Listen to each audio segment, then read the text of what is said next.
Hey there nation, and welcome to the show where we help you to play miniatures wargaming on a budget. It is I, Commander Cheapskate, and we are back with another episode of Commander Cheapskate Gamer Reviews. This is a series where we review various products related to the wargaming hobby, and on today's episode we continue on with our analysis of the Warhammer Army Project's 9th edition Warhammer Fantasy Battle Army books from the Warhammer's Army Project, written by Matthias Eliasson. And on today's episode we're going to take a look at the Amazon Army book, and for those of you guys who may not be aware, what ended up happening is before the Warhammer the Old World actually drops, people are actually made unofficial rules for 9th edition Warhammer Fantasy.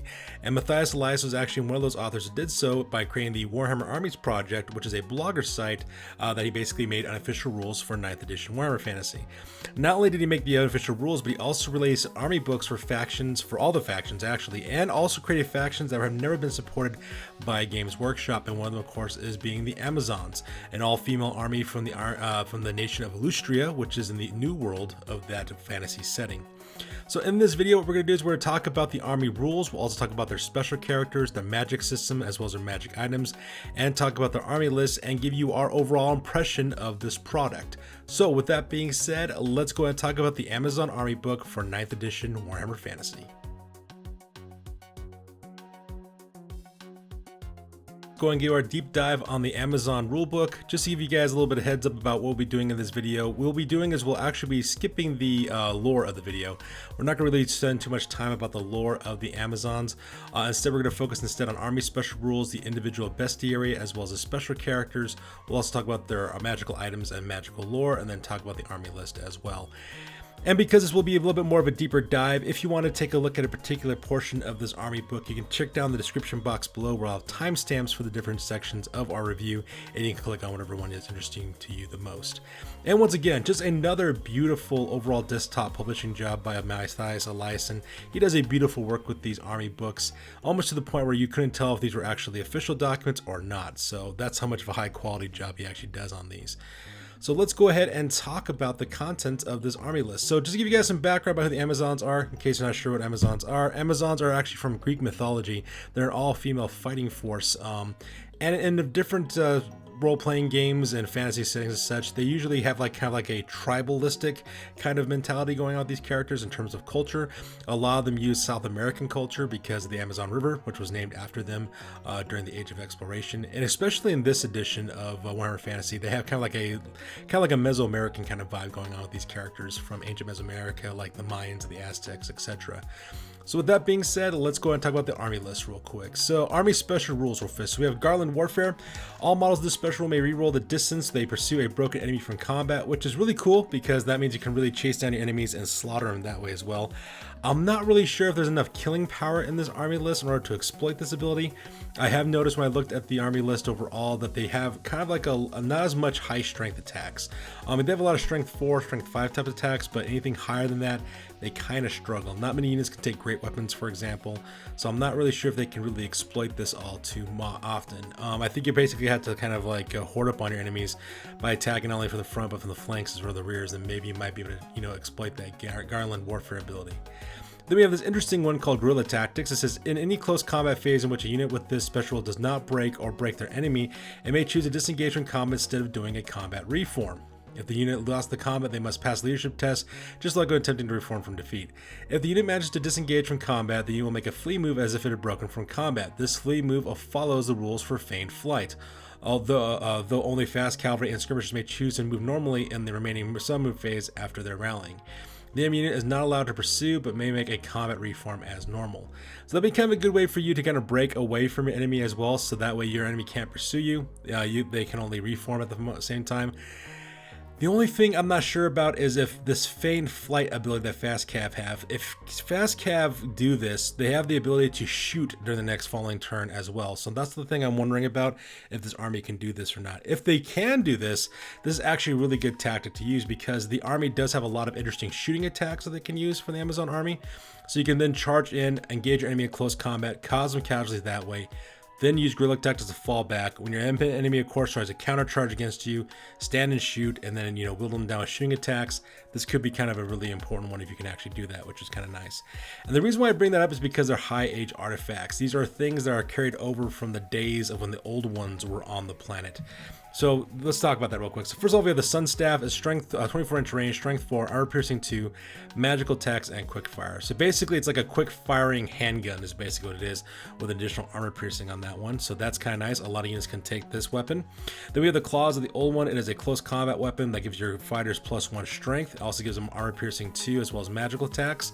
Another really powerful ability too, to give you that +1 strength, because there's a lot of lack of high strength attacks in this army, so it'd be kind of interesting there. We then have the Sun Gauntlet, which is a pistol weapon. All shots in the Sun Gauntlet have the armor piercing 1 and magical attack special rules, so basically another pistol version of that. A little bit less, not as powerful as the Sun Staff, but still pretty useful, all things considered. And then we have the Amulet of the Moon, which against missile attacks only, and that's an important thing to remember. An Amulet of the Moon gives a wearer -1 to be hit against, as well as ward save 5.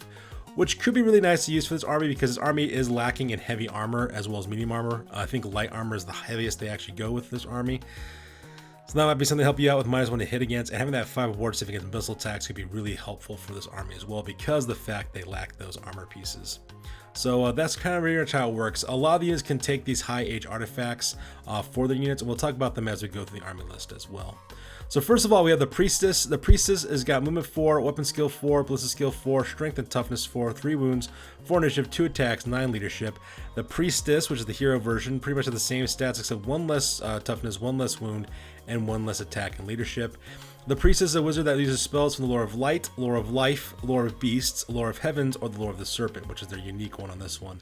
They do have Force Strider, Garland Warfare, as well as Guerrilla Tactics special rule, and we'll talk about these characters a little bit more when we get to the army lists.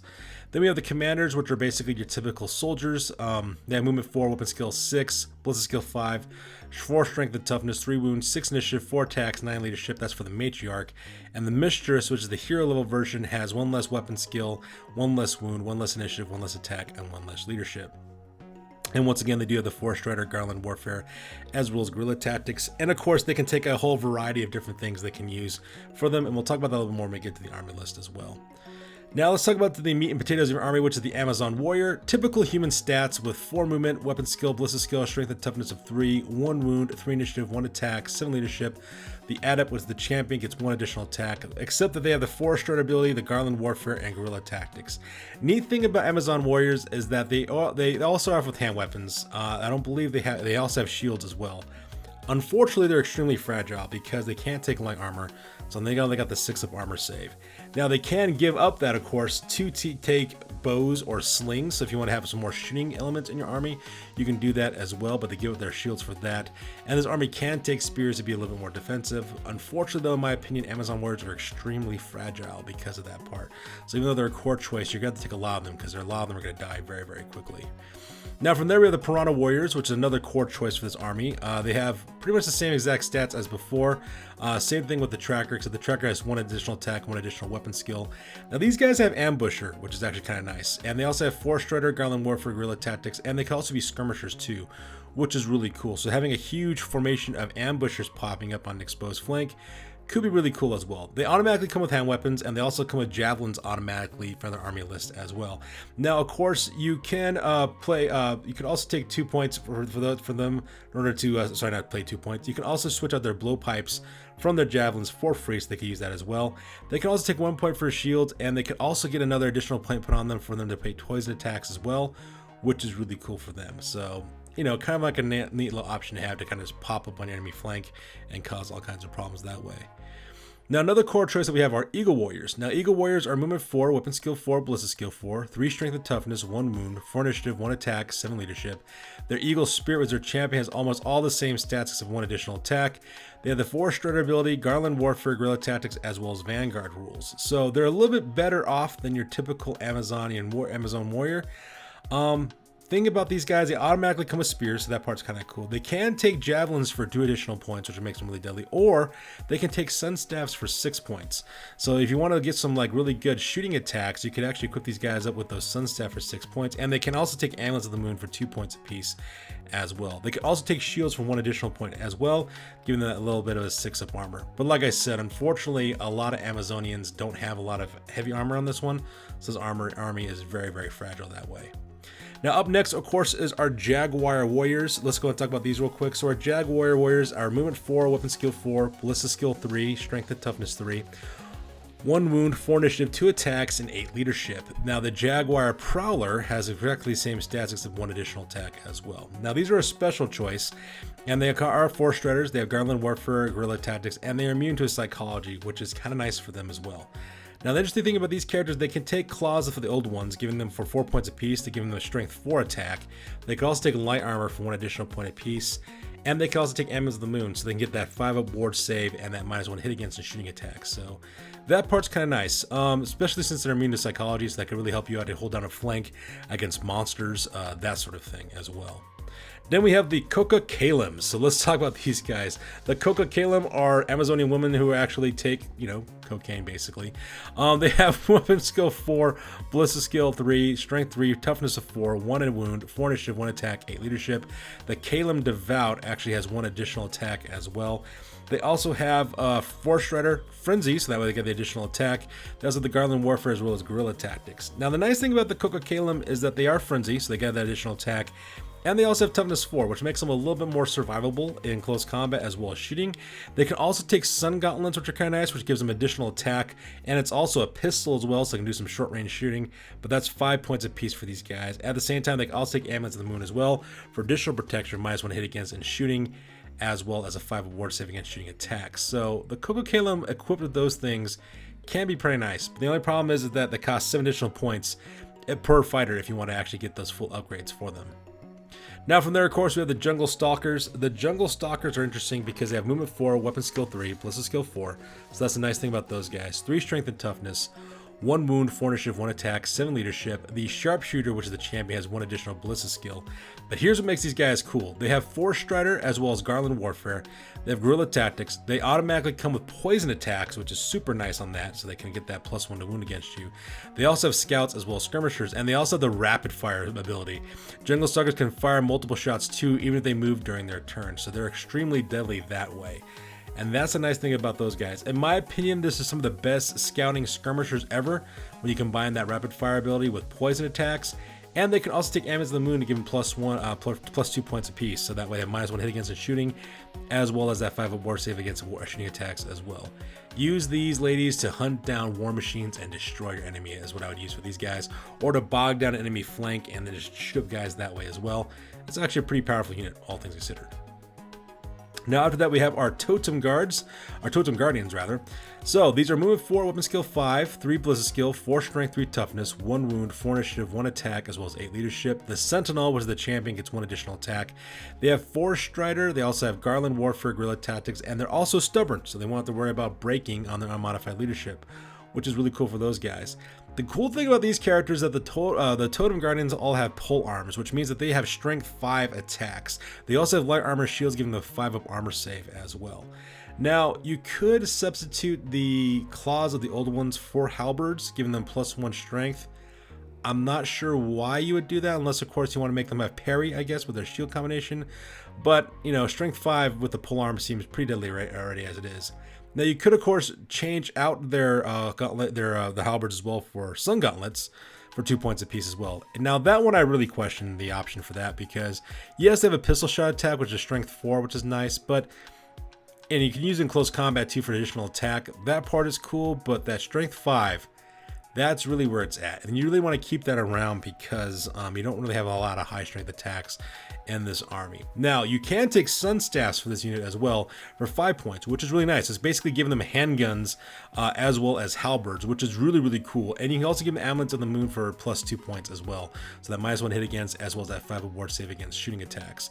So I would say take the Sun Staffs as well as the Amulets of the Moon on your Totem Guardians for additional 7 points. Makes them a little more survivable. They can do some long range shooting strong, at the same time still maintain that +1 strength for their pole arms, which is kind of nice. Now, the next up we have our Jaguar hunting pack. So let's talk about these guys real quick. So in this unit, you got your 5 Jaguars, which have movement 8, weapon skill 3, 0 ballistic skill, 4 strength, 3 toughness, 1 wound, 4 initiative, 1 attack, 5 leadership. And then, of course, the Beast Masters is a typical Amazonian warrior. Now, it is a mixed unit with Force Strider as well as guerrilla tactics as well as skirmisher skills, so that part is kind of neat as well. The Jaguar hunting packs are kind of neat because it's kind of like having Wolf Riders, kind of like in the Orc and Goblin army with that 4 up strength and that 8 movement, so that part's kind of nice. However, I'm not really sure how useful they're going to be, and the reason why is because I got that Beastmaster attached to them. That Beastmaster can only move 4 inches, so it doesn't matter if your Jaguars can go 8. The furthest they'll ever go is 8 inches marching, or 4 inches normally. You could, of course, charge forward, I guess, at 8 inches, which is kind of nice, but still, that's the thing. That Beast Handler is going to slow down your Jaguar hunting pack, and that's the only thing I'd worry about with that one. Which takes us to our next unit, which are our Huntresses. Now, our Huntresses are basically Wolf Riders. They ride on Jaguars. Your Huntress got your typical stats for Amazonian Warrior. Your Jaguar, we talked about those stats earlier on. What you want to take these guys for is that 4 up strength in close combat. They do have fast cav rules as well as Force Strider, Garland Warfare, and guerrilla tactics.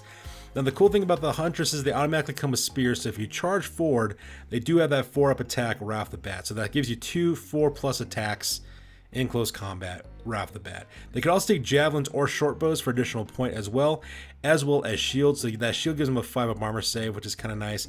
And having those javelins and those short bows will make them really good to use as like chaff, to take out war machines, that sort of thing. So that part is kind of nice. Now we have the Kokon Riders. The Kokon Riders actually ride giant flightless birds, so kind of like chocobos, like from Final Fantasy. So the Kokon Riders got 4 movement, 4 weapon skill, 4 ballistic skill, 3 strength and toughness, 1 wound, 4 initiative, 1 attack, 7 leadership. The Featherfoot, which is the champion, has 1 additional attack, and the Kokon itself has got movement of 9, so it's really, really fast. 3 weapon skill, 4 strength, 3 toughness, 1 wound, 4 initiative, 1 attack, 4 leadership. So these things are very, very quick. 1 additional inch, and they still got that 4 strength attack. They got fast cav, Garland Warfare, as well as guerrilla tactics as well. Now, Kokon Riders automatically come with spears, and they can replace their spears with javelins or with short bows for +2 points. They can also take a shield to give them a 5 up armor save. Personally, I think keeping the spears is probably where you want to use it, unless of course you want to use these guys as screeners or flank attackers, then you can use long range shooting, I guess. But you really definitely want that 4 up strength on the charge, just because, like I said, this army is really lacking in high strength attacks for the most part as well. Now from there, of course, we have the Pterodon Riders, just like our friends from the Lizardmen. They do have Pterodon Riders. The Pterodon Rider has a weapon skill of 4, ballistic skill of 4, so a little bit better than your average Amazonian. Their Hawkwing, which is their leader, has a 2 attack as well, and the Pterodon, of course, has typical Pterodon stats. They cause fear, they have 9-inch flight, they have Forest Strider, Garland Warfare, guerrilla tactics, and they have the drop rock attack, just like the Lizardmen do as well, causing D3 strength for hits, which is kind of nice as well. You could also give these guys poison attacks for +1 point. And I believe they come with javelins, I believe is what they come up with. So a little bit better than your Pterodon Riders from the Lizardmen. Very, very, very cool. Then, of course, we also have Cold Wind Riders. So we have our Amazonian version of Cold Wind Riders. Let's see here. They have weapon skill 4, movement 4, weapon skill 4, 3 ballistic skill, strength and toughness, 1 wound, 4 initiative, 1 attack, 8 leadership. The Headwoman, which is their leader, has 1 additional attack, and they're mounted on cold ones as well. They cause fear. They have Garland Warfare as well as guerrilla tactics. They have natural armor 6 up, and of course they're stupid because they're riding up on cold ones. Now you can take spears to these guys for 1 additional point to give you that 4 strength, or claws with the old ones for 4 points to give you magical attacks too, which is actually kind of nice. They can also take Amulets on the Moon to give them for 3 points apiece to give that -1 hit against or for shooting attacks, as well as 5 war save against shooting attacks as well. And they also can take light armor for 2 up, so that's kind of nice. So with their shield, light armor, and the actual armor save, you're talking about an armor save of 4 up. So that is going to be kind of nice, just because you have a real big problem with having high armor saves and high strength attacks in this army. Cannot stress how hard it is for these guys to get high strength attacks. It's kind of one of the crippling things about this army, in my opinion. Then we have Gorals. Now, Gorals are basically like gorillas, is basically what they are. They're monsters of retreat, so let's talk about them real quick. They have movement 6, weapon skill 4, 0 ballistic skill, 5 strength, 4 toughness, 3 wounds, 4 initiative, 3 attacks, and 6 leadership. The Silverback is their champion, has got 1 additional attack. Now, this army, this part of the unit is really cool. Like I said before, the main problem this army has is lack of high strength attack. Now you can give your Gorals great weapons, but they cost 6 points apiece. And it gives them strength 7, which is nice. And you can also give them light armor, but who cares about light armor? It's only a 6 up. It's going to cost them 3 points to do so. But here's where the problem of the Goral comes in. The Goral has a leadership of 6. That's the problem with this unit. So if you get them in a fight they're not ready for, they could break very easily, or they could also be terrified if something's causing terror or any kind of stupidity on these guys, like any kind of psychological magic puts on these guys. That's the problem with the Goral. I'm not sure how you could go about fixing this, unless of course you put somebody with them, for example, to stick with them like a hero or something like that. That's the only problem. So yeah, they do have great high strength attacks. They're rare choices. They're also 30 points apiece, and that's the problem when it comes to this army. Like I said, having a lack of high strength attacks is going to be the bane of this army's existence, and the Gorals are just kind of another example of how it's kind of hard to do that with this army. And then they don't have any monsters in this army either, so that's another thing against this army. So the only thing you have is the Avatar of Rig. Movement 6, weapon skill 6, 5 ballistic skill, 5 strength and toughness, 4 wounds, 6 initiative, 5 attacks, 10 leadership. Monstrous infantry, you can only have one of these in your entire army. She causes terror, she's got a war save of 4 up, and she's also unstable. And you have the blessings of Rig. At the start of the Amazon turn, the Avatar of Rig may choose one of the following blessings to bestow. Each blessing affects all friendly units within 12 inches and lasts to the start of the next Amazon turn. You have Warfare, which basically these units reroll all filled charge distances. Blood, the units are subject to Frenzy. If the unit is already subject to Frenzy, it becomes subject to Hatred instead. And Violent Death, the unit gains Killing Blow special rule. So Killing Blow is kind of nice because you can kill those guys even if they have a really high armor, but it's only a 1 in 6 chance of getting that done. So that's the problem. You don't have any monsters whatsoever in this army either, and that's another huge issue too. So a lot of attacks, which is kind of cool, but not much in terms of high strength. No monsters at all in this army, so that's kind of limiting some of the things you can do with this army list. So now that we're done talking about the army list, let's go ahead and talk about the special characters next. Alright, so we're back, so let's go ahead and talk about all the special characters. So we have Thalistris, which is the Queen of the Amazons, Queen of Amazonia. She's got movement 4, weapon skill 7, ballistic skill 5, 4 strength and toughness, 3 wounds, 6 initiative, 5 attacks, 10 leadership. She has the Forest Strider, Garland Warfare, as well as Guerrilla Tactics, and as Queen of the Amazons, Thalistris and all from the Amazon units within 12 inches of her gain the immunity psychology special rule. However, if she was removed as a casualty, all Amazon break tests are taken at -1 for the rest of the game. She's got the Sword of Rig, and all attacks from this sword have the ignore armor saves and multiple wounds D3 special rules. If the opponent carries a magic weapon, roll a D6 for each hit caused by the sword. On a 4 up, the enemy's magic weapon is destroyed. She has this Crown of the Amazon. This crown gives Thalestris a ward save with 4 up rule, and the Pendant of Delmare, which is an enchanted item. If Thalestris loses a round of combat, she may choose to transform into a Were-Jaguar for the duration of the next turn. While in Were-Jaguar form, Thalestris' strength and toughness are increased by 1 up, so it makes her strength and toughness 5. She gains a Fear, Hatred, and Frenzy special rules. However, she cannot use a Sword of Rig while in this form. So something to take into consider if you decide to take this character. Then we have El Wazana, I believe how you pronounce her name. She's a Cursed Witch of Blue Stumps. She's got movement 4, weapon skill 4, ballistic skill, strength and toughness 4, 3 wounds, 4 initiative, 2 attacks, 9 leadership.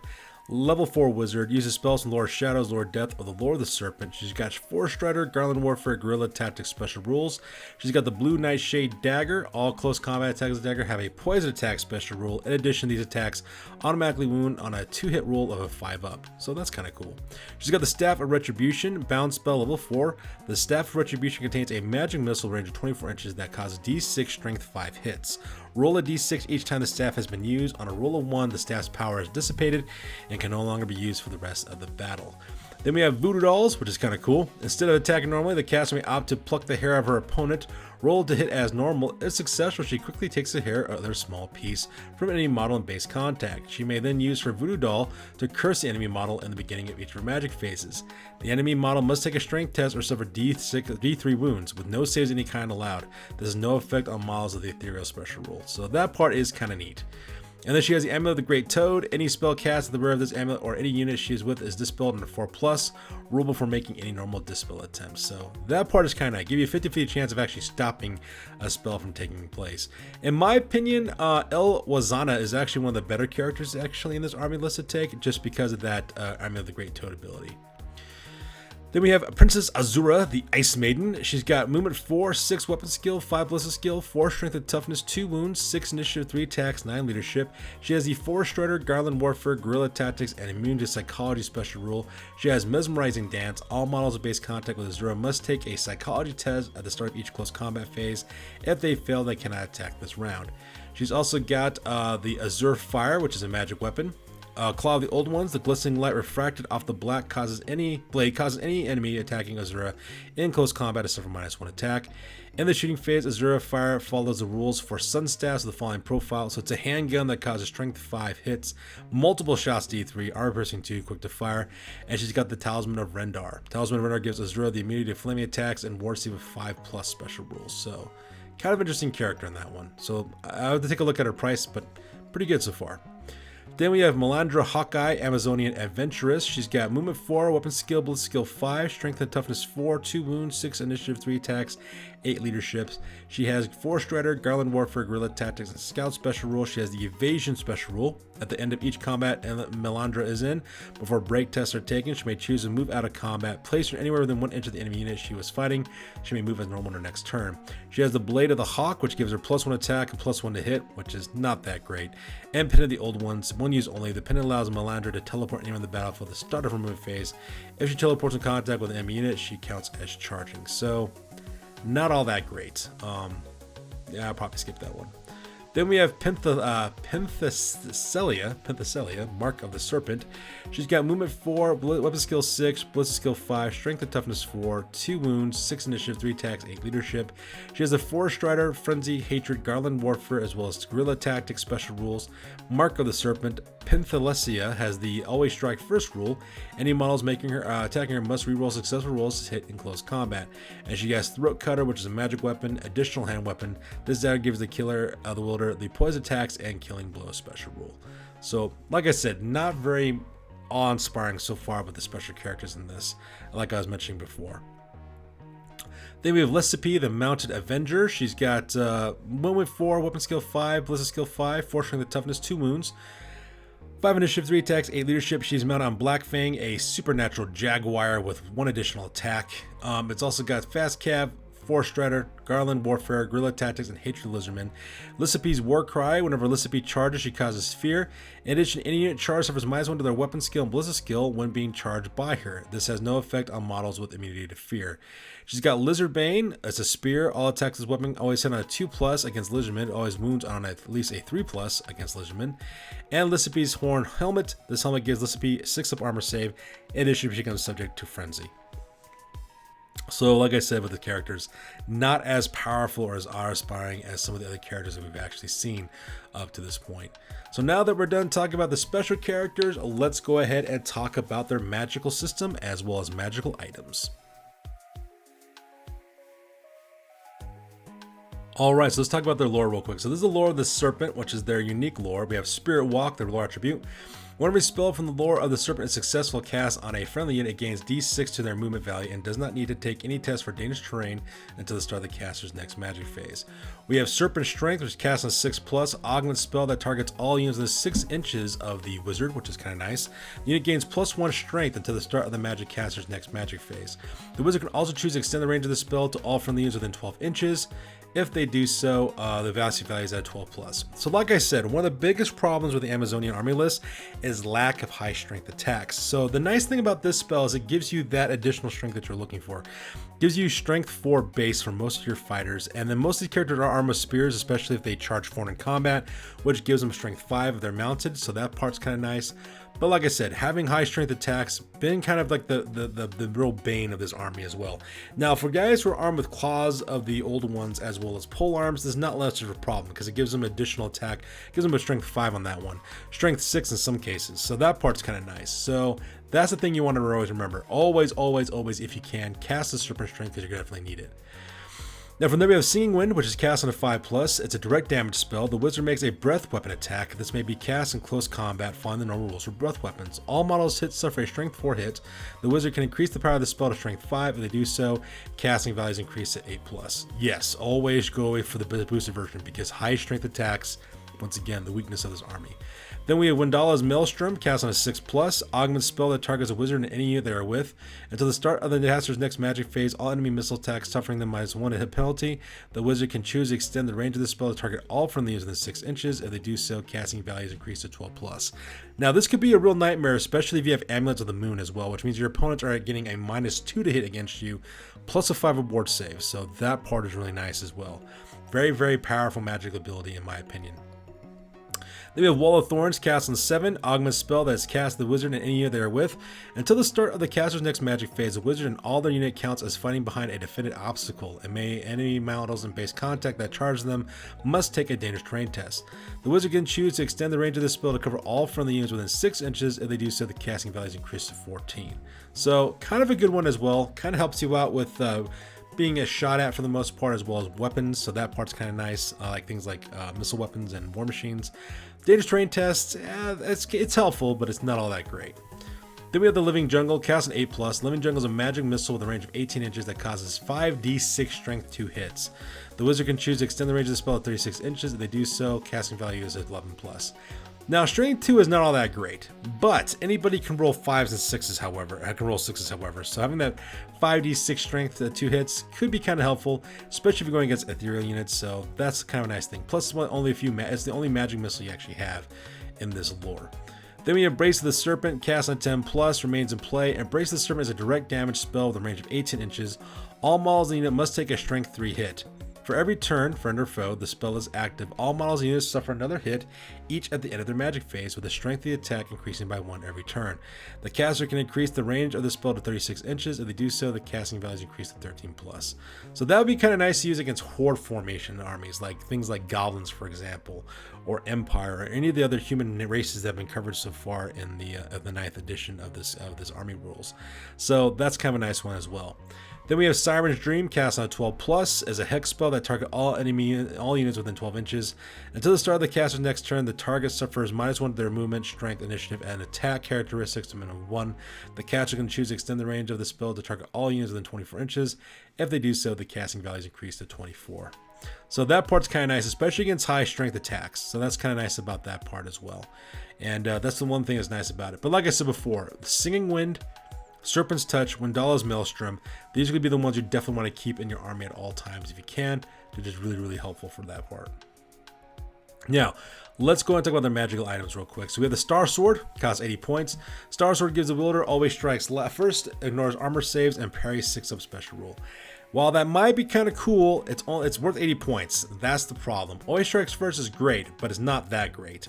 At the same time, strength is what you really need in this army, and it doesn't give you any strength bonuses, so that's the problem with the Star Sword.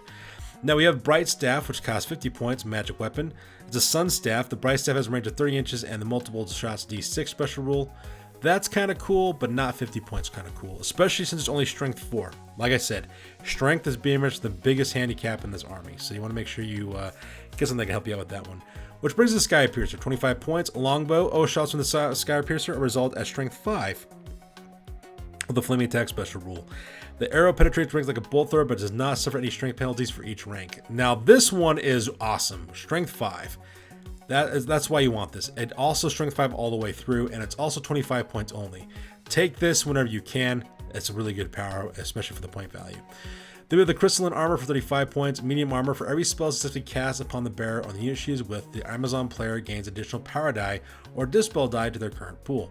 Characters may wear this armor despite not being able to take normal medium armor. So that's the nice part about this, because lack of armor is going to be the Amazon's bane. I think light armor is the heaviest armor you can actually take in this army. So crystalline armor is kind of nice, especially at 35 points. It's cost nice as well. They have the shield amulet at 40 points. It's a talisman. For every wound the wearer suffers, roll a d6. If this number is equal to or higher than the strength of the attack, the wound is nullified. So that part's kind of nice, but I don't know if it's worth 40 points. Kind of nice though. Then we have Magic Feathers of Natalina for 50 points. It's a talisman. Enemies must reroll successful rolls to hit in close combat and with missile weapons against the wearer. In addition, she gains a ward save of 6+ special rule. Skip it for 50 points. The Cobra Staff for 30. I would recommend this one. It's bound spell, power level 3. The Cobra Staff contains a magic missile with a range of 18 inches that causes 2d6 hits. Treat these hits always wound on a 4+ with the armor piercing 2 special rule. Like I said, High strength attacks, really hard to come across with this one. That ability to always wound on a 4-up is going to be extremely important. Now, it is an arcane item and it is a bound spell 3, but you're going to want this because your army has no war machines. So if your enemy is bringing monsters to the table, lack of high strength attacks could be a bane for your army to begin with, because you have no monsters of your own and nothing over strength 5 really exists for your army. So having that ability to do 50-50 wounds to a monster just alone, it's going to be really important for you to take this item. This is an auto include no matter who you are in your army. Always include this for that 50-50 strike ability to take out an enemy. They have the Elixir of Life for 50 points. The bearer of the Elixir of Life gains regeneration 6-up special rule, automatically heals 1 wound suffered earlier in the game at the start of each turn. While that would be cool, you can get a healing potion for less, so I say skip that one. Then we have the Blue Stump Brew for 20 points. One use only. The brew may be drunk at any time. Roll a d6. The number of points the character may increase her characteristics by. She may freely divide them between several different characters if she wishes. The effects of the brew last to the start of the character's next turn. This is another one you should always include because of the lack of strength in your army. Put this in your fighter who's going to cause the most wounds to any monsters, enemy characters, whatever the case may be. Have them drink this and put it all in strength because you need strength in this army. They don't have enough strength attacks. I kid you not, so make sure you take that, alright? And then we have Jaguar Standard for 50 points. The unit carrying the Jaguar Standard gains a Frenzy special rule. In addition, they may take their break test on a 3d6, discarding the highest result. Normally, this would be good because you get that break test. That's the one you really want to use. So if you are worried about taking break tests, I say take it, but 50 points is kind of steep, so I can understand if you don't want to take it at the same time. So now that we're done talking about the magical items and magic of this army, let's go ahead and talk about the the Amazon army list. Alright, so let's go and talk about the Amazon army list real quick. So let's talk about the lords real quick. So Thalestris, Queen of the Amazons, 300 points, skip her, not worth the point of value for her. Now Elwazana, Curse Witch of the Blue Stumps, definitely take her. She's worth 345 points just because of the abilities that she has for things like Voodoo Doll, Staff of Retribution alone, as well as Amulet of the Great Toad. Put her in the most valuable unit you have. Take her, automatically included, I would say. Now your matriarch costs 90 points. These characters, of course, they could take spears for 3 points, great weapons for 6. Take the great weapon because you're gonna need the strength attack. They can also take a claw of the old ones for 30 points. Now claw of the old one, that's the only problem with that. So the claw of the old one, it sounds really cool because it gives you +1 strength, right? So that gives your strength 5, and at the same time it gives her -2 AP magical attacks.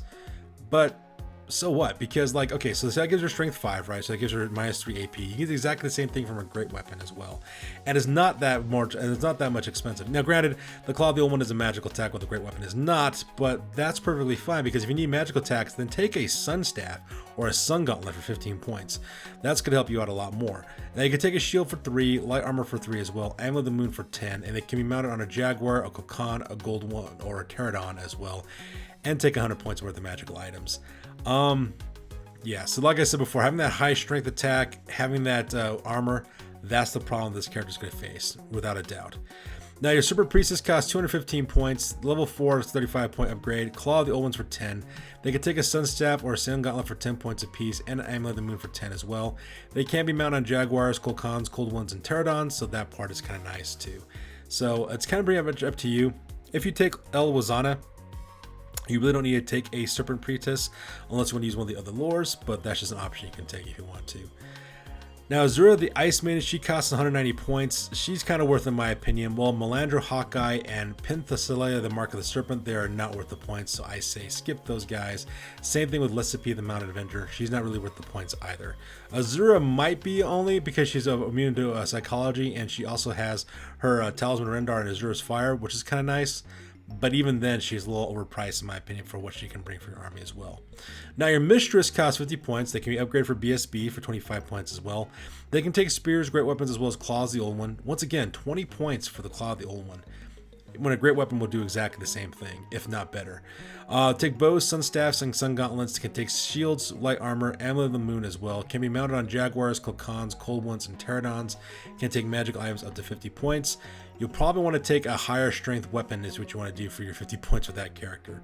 Now your Priest is 85 points. They can take 35 for level 2, Claw the old one for 5. They can take sun staffs and sun gauntlets for 5. Amulet of the Moon for 10. They can also be mounted on Jaguars, Kolkons, Cold Ones, and Pterodons. as well as magic items with 50 points. You're going to want to include a priestess no matter what you do, because you definitely want to get that dispel scroll, so definitely worth the points as well. Now your core units. So here's where we go with the Amazon Warriors. They're 4 points apiece, so they're very, very cheap. Like I said, they can take spears for 1 additional point, and they automatically come with shields, but no light armor whatsoever. They can take a magical standard with a 25, which is nice, or they can take bows and slings. If you're going to give them range weapons, I suggest keeping them in smaller units for the most part. Your Piranha Warriors cost 6 points apiece. Like I said before, they can take shields as well as poison attacks for their javelins, which is kind of nice as well. They can also switch out for bull pipes as well. Nice thing about these guys, they can be like a horde, big chunk of a unit, ambushing on an exposed flank. That part's kind of nice as well. Now then, for your Eagle Warriors, 6 points apiece. They can have spears automatically. Now they can take one with the arm. They can also be armed with one of the following: stun staffs or javelins. I say take stun staffs because they're kind of like handguns. Give them shields as well. They can make it a little bit more survivable, and give them the amulets of the moon as well, so that way they can be a little more surviving and shooting attacks as well. That's going to make these guys about 14 points apiece. So keep that in mind as you guys are fielding these guys.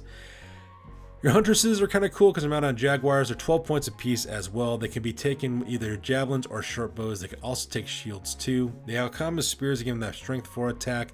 12 points apiece, not bad all things considered. Jaguar hunting packs, I say skip just because they're not going to be able to exploit that high speed with that Beastmaster attached to them. So that's the problem with them. Now your Coco Calum, they cost 10 points apiece. They are all armed with 2 hand weapons as well. I say take Sun Gauntlets because the Sun Gauntlet is kind of like an additional hand weapon, so they'll be able to get that additional attack. Plus they got that strength for shooting attack, which is also kind of nice as well. Give them the Amulet of the Moon as well because it's going to help them out. It's 17 points per miniature, but it's going to help you out to kind of make it a little bit more survival and make it a little bit more killer, a little bit more of a killer in close combat. Now your Jaguar Warriors, these guys are immune to psychology. They're 8 point apiece as well. They can take claws for the old ones to swap out their hand weapons. Now that one might be worth it because it gives them only 4 points, gives them strength 4. Like I said, lack of attacks is going to be really hard, especially with strength 5. Strength 4 attacks. Lack of high strength attacks will be the bane of this army's existence. Want to make sure they get that buff to give them that +1 for the magic phase, so that part's going to be nice as well.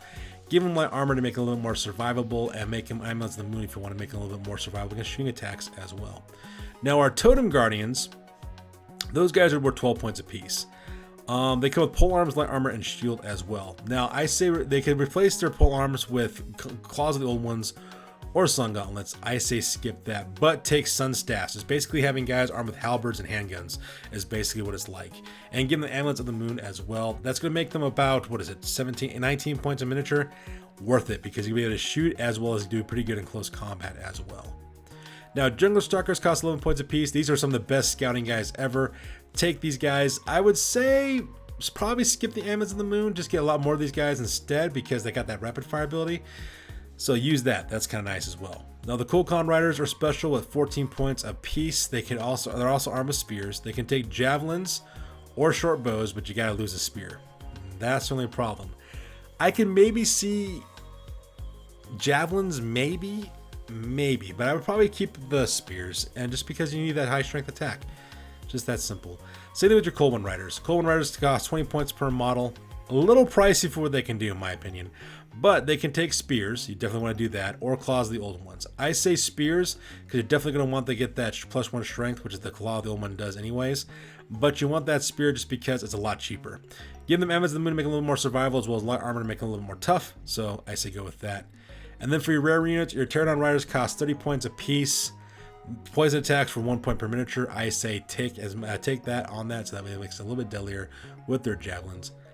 Here's the Gorals. This is the gorillas we were talking about earlier. They cost 30 points apiece. So it's 108. That's what? That's 90 points apiece. If you give them great weapons, that's what? 18. So 108 for 3.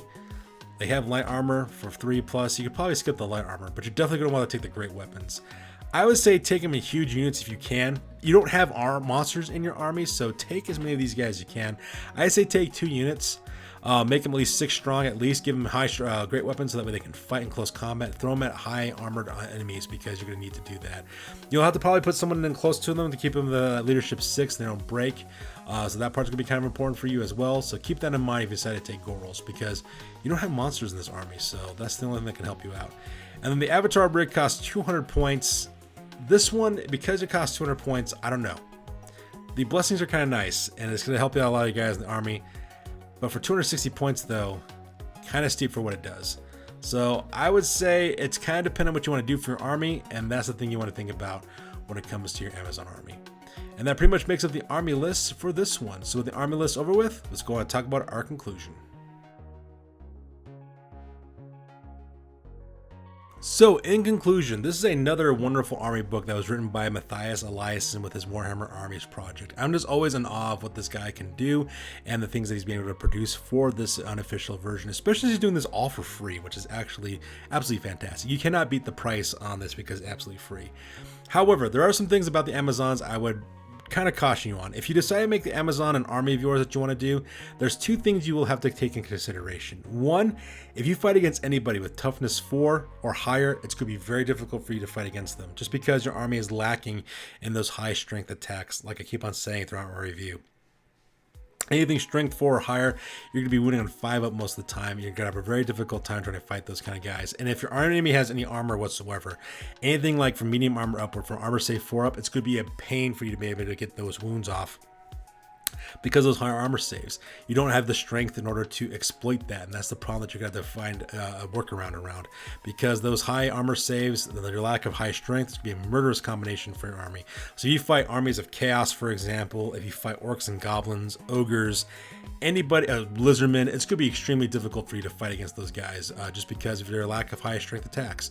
Now against other human armies though, like Albion, Estalia, Nippon, the Empire, even elves, they're going to do very well against those enemies. Those enemies are only toughness 3 in most cases, so it's going to be a 4 up to win against them, and you have a lot of attacks that this army can dish out. Lots of frenzy, lots of multiple attacks, so that part's going to be kind of nice as well. You'll be able to chew up your enemies. At the same time, Amazons also have to worry about damage control as well. Because light armor is the heaviest armor you could really equip for this army, a lot of your Amazons are going to die. So that's going to be a huge thing to consider, to take into consideration. You're going to have a lot of casualties, a lot of people dying in your army, and you're not going to be able to inflict as much injury on your opponent as you might think. That's the first consideration to take into consideration with this army. The second consideration is finding miniatures to fill this army. That might be a little bit more of a challenge. I don't know if any army actually makes Amazonian type miniatures. Well, okay, I take this back. There are a lot of companies that do make Amazonian miniatures. The problem is there's not a lot of manufacturers that make a lot of Amazonian miniatures cheaply. Okay, and that's the thing that's going to be kind of hard for you as well. You're going to have a hard time finding miniatures. You might be able to find a handful of miniatures, but finding large amounts of miniatures that you'll need to make your units of 20, 30, 40 plus miniatures, that's going to be kind of hard to find. I'm not sure of any manufacturer that actually does that right now. So that's the problem you're going to run into, in my opinion, when it comes to the Amazons.